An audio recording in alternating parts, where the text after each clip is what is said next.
ఇక కరీంనగర్, నిజామాబాద్, ఆదిలాబాద్, మెదక్ పట్టభద్రుల టీచర్లో 2 ఎమ్మెల్సీ స్థానాలకు పోలింగ్ ప్రక్రియ ప్రారంభమైంది. పట్టభద్రుల ఎమ్మెల్సీ స్థానానికి 56 మంది అభ్యర్థులు పోటీ చేస్తున్నారు.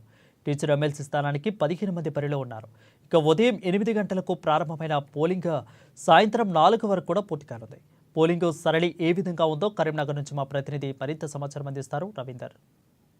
పట్టభద్రుల ఎమ్మెల్సీకి సంబంధించి ఉదయం 8 గంటల నుంచెల్లే పోలింగ్ ప్రక్రియ ప్రారంభం కావడం జరిగింది. ప్రస్తుతానికి మనం కరీంనగర్ సంబంధించిన మంకమ్మతోట గర్ల్స్ హై స్కూల్ సంబంధించిన పోలింగ్ కేంద్రం వద్ద కూడాను ఇప్పటివరకే కాంగ్రెస్ సంబంధించిన అభ్యర్థి ఎమ్మెల్సీ అభ్యర్థి నరేందర్ రెడ్డి తన ఓటు హక్కును అయితే ఇక్కడ వినియోగించుకొని వెళ్ళిన పరిస్థితులు అయితే చెప్పవచ్చు. అయితే ఉదయం వేళ నుంచి కూడా ప్రతి ఒక్క సెంటర్ దగ్గర భారీ బందోబస్తు అయితే ఏర్పాటు చేయడం జరిగింది. సెంటర్కి సంబంధించి దాదాపు 100 మీటర్ల వరకు కూడా ఎవరిని కూడా లోపలికి రానియకుండా 144 సెక్షన్ ఉంది కాబట్టి ఎవరైనా వచ్చినా కానీ కంపల్సరీ బయటనే తమ వెహికల్ను వదిలి లోపలికి వచ్చి తమ ఓటు హక్కును అయితే వినియోగించుకుంటున్న పరిస్థితి అయితే కనపడుతుందని చెప్పవచ్చు. కరీంనగర్, మెదక్, అదేవిధంగా ఆదిలాబాద్, నిజామాబాద్ 4 ఉమ్మడి జిల్లాలకు సంబంధించిన పట్టభద్రుల ఎమ్మెల్సీకి సంబంధించిన ఓటర్లు 3,55,159 మంది ఓటర్లు తమ ఓటు హక్కు అయితే ఈరోజు వినియోగించుకున్నారు. అయితే ఈ దాదాపు ఈ కరీంనగర్కి సంబంధించిన 499 పోలింగ్ పర్యటనలను కూడా ఏర్పాటు చేశారు. ఎక్కడెక్కడైతే సమస్యాత్మక కేంద్రాలు ఉన్నాయో అక్కడ వెబ్కాస్ట్ కెమెరాలను కూడా ఏర్పాటు చేయడం జరిగింది. ప్రతి ఒక్క చోట కూడా వెబ్కాస్ట్ కెమెరాలను ఏర్పాటు చేసి పర్యవేక్షిస్తున్న పరిస్థితి అయితే కనబడుతుందని చెప్పవచ్చు.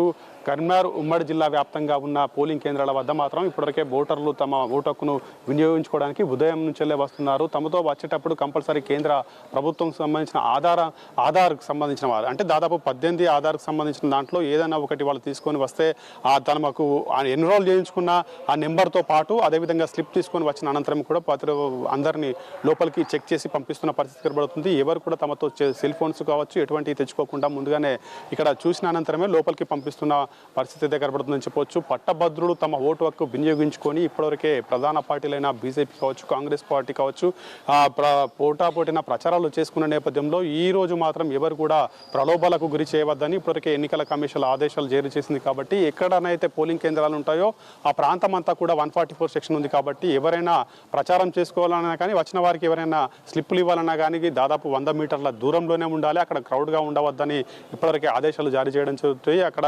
వచ్చిన వారు కూడా అక్కడ నుంచి వెళ్ళిపోతున్న పరిస్థితి అయితే కనబడుతుందని చెప్పొచ్చు. పట్టభద్రులు ప్రధానంగా పట్టభద్రులు కావచ్చు, అదేవిధంగా టీచర్స్ సంబంధించిన ఎమ్మెల్సీకి సంబంధించిన ఈరోజు పోలింగ్ ప్రక్రియ ఉంది కాబట్టి ఉదయం 8 గంటల నుంచి ఈ పోలింగ్ ప్రక్రియ ప్రారంభం కావడం జరిగింది. అయితే సాయంత్రం 4 గంటల వరకు కూడా ఇదే విధంగా ఈ పోలింగ్ ప్రక్రియ కొనసాగుతుంది. సాయంత్రం 4 గంటలకు అయిపోయిన అనంతరం కూడా ఇక్కడనే కరీంనగర్ సంబంధించిన కరీంనగర్లో మొత్తం పోలింగ్ సంబంధించిన బ్యాలెట్ బాక్సులు కూడా ఈ కరీంనగర్లోనే ఏర్పాటు చేయడం జరిగింది.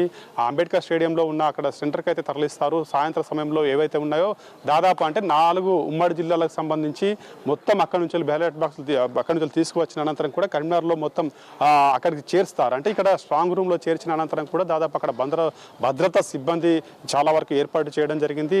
జిల్లా కలెక్టర్ ఆధ్వర్యంలో ఆ పర్యవేక్షణ జరుగుతుందని చెప్పవచ్చు. ప్రొసీడింగ్ అధికారి వారే కాబట్టి అక్కడ నుంచి ప్రొసీడింగ్ అధికారి అక్కడ సంభవిస్తున్న పరిస్థితి అయితే కనబడుతుంది. ప్రతి ఒక్క పోలింగ్ కేంద్రంలో మాత్రం చాలా వరకు బందోబస్తు ఏర్పాటు చేయడం జరిగింది. పట్టభద్రుల ఎమ్మెల్సీకి సంబంధించి ప్రతి ఒక్కరు వచ్చి తమ ఓటు హక్కును అయితే వినియోగించుకుంటున్న పరిస్థితులు అయితే కనబడుతున్నాయని చెప్పొచ్చు.